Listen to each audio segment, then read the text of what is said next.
Assalamualaikum warahmatullahi wabarakatuh. My name is Simzara Sikrana Dewi. My ID student is 33220053. In here, I want to record about my midterm, and then I analysis about poem poetry. The cry of a dreamer. I'm tired of planning and toiling in the crowded hives of men, heart weary of building and spoiling and building again. And I long for the there all river, where I dreamed my yacht way.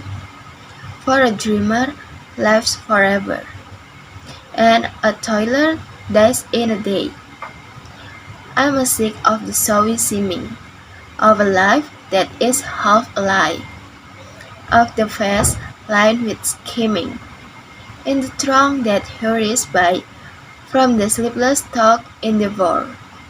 I would go where the children play, for a dreamer lives forever, and a thinker dies in a day. I can feel no pride, but pity for the burdens the rich endure.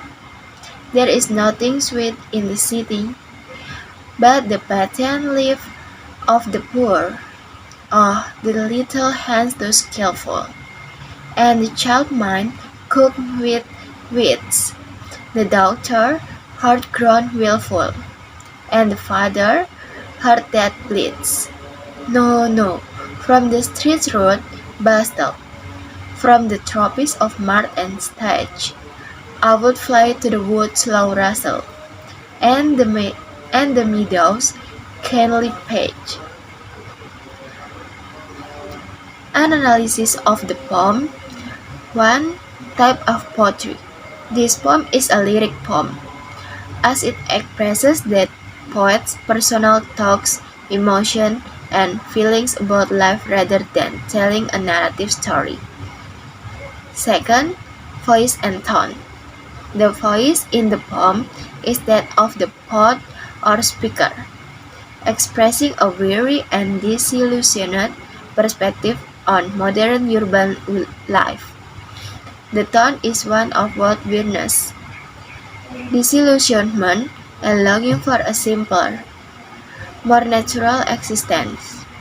The speaker is tired of the hustle and bustle of city life, the superficiality and the burdens that come with wealth and materialism.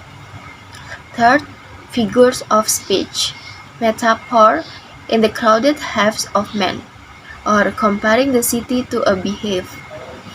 Personification, the daughter, heart grown willful, and the father's heart that bleeds. Imagery, for a dreamer lives forever, and a toiler dies in a day, or creating a vivid image of the contrast between dreamers and toilers. Hyperbola, I am sick of the showy seeming, or of a life that is a half a lie, or exaggeration to emphasize the speaker disillusionment. 4. Rhyme, alliteration, assonance, rhythm, and meter. Rhyme, the poem follows an AABB. Rhyme seems to throughout, or man and again, away and day. Alliteration, dreamer life, tropics of woods low. Assonance, planning and toiling. Toilers dies, city or pity. Rhythm and meter. The poem follows a consistent iambic three-meter rhythm or 4 iambic feet per line, with some variation, creating a gentle following rhythm. Overall, the poem effectively used various poetic devices and techniques to convey the speaker's weariness with urban life and longing for a more natural, dreamy existence. The rhyme, scheme, rhythm, and figurative language create a melodic and evocative expression of the speaker's emotional state. There is no death. There is no death. The stars go down to rise upon some other shore, and bright in heaven's jewel crown, the shine forevermore. There is no death. The forest leaves convert to life the viewless air. The rock disorganized to feed the hungry mouse, the bear. There is no death. The dust we tread, skull chains beneath the summer showers, to golden grain or mellowed fruit, or rainbow tinted flowers. There is no death. The leaves might fall, and flower might fade and pass away. The only way through wintry hours, the warm, sweet breath of May. There is no death.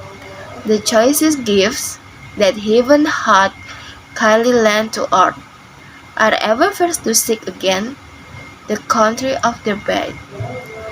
And all things that foregrow our joy are worthy of our love or care, whose loss has left us desolate, are safely garnered there, till life become a desert waste.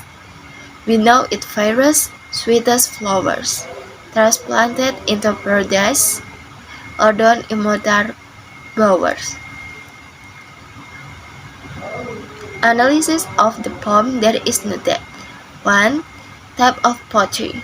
This is a lyric poem, as it expresses the thought, and observation about the nature of life and death rather than telling a narrative story. 2. Voice and tone. The voice in the poem is that of the poet or speaker, adopting a philosophical and contemplative tone.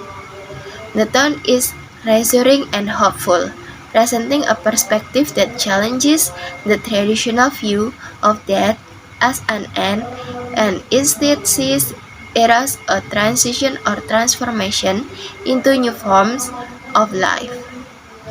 3. Figures of speech. Metaphor, the star go down or to rise upon some other shore, or comparing the setting of star to journey to another source. Personification, the rock disorganized to feed, or the hungry mouse the bear, or giving rock the ability to disorganize and feed mouse. Imagery, the golden grain or mellowed fruit, or rainbow-tinted flowers, or vivid visual imagery of nature's transformation. Hyperbole, to life become a desert waste, or exaggeration to emphasize the contrast between life and death. 4. Rhyme, alliteration, assonance, rhythm, and meter. Rhyme, the poem follows an ABAB rhyme schemes throughout shore and forevermore, air, and beer. Alliteration, golden grain, mellow fruit, sweet breath. Assonance, country of their birth, desolate, garnered there. Rhythm and meter. The poem has a consistent rhythm and meter, with each line following an iambic tetrameter pattern, or 4 iambic feet per line, creating a steady, following rhythm. Overall, the poem uses vivid imagery, personification, and metaphors to convey its philosophical message about the cyclical nature of life and death. The consistent rhyme, scheme, alliteration, and steady meter contribute to the poem's melodic and contemplative tone, emphasizing the idea of transformation and continuity in the face of apparent endings. Thank you.